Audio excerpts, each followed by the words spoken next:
சிறுக சிறுக சேர்த்து அதுக்காக நிறைய கஷ்டங்கள் பட்டு அதுக்காக நிறைய விமர்சனங்களையும் தாண்டி பரவாயில்ல நம்ம ஜெயிக்கிறோன்னு ஃபேஸ் பண்ணி கடைசியாக ஜெயிச்சு இன்னைக்கு நின்று இருக்கோம்.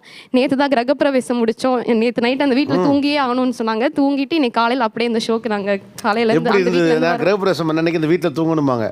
இத்தனை ஆண்டு கால கனவு. ஓகே, இவ்வளோ அவமானங்கள் கஷ்டங்கள்லாம் கடந்து உங்கள் பூமி நீங்கள் சொல்லதே எனக்கு அழகாக தெரிஞ்சது. கீழே பூமியிலேருந்து வானம் வரைக்கும் நம்மோட்டு தான் அப்படிங்கிற அந்த ஃபீல் இருக்குல்ல.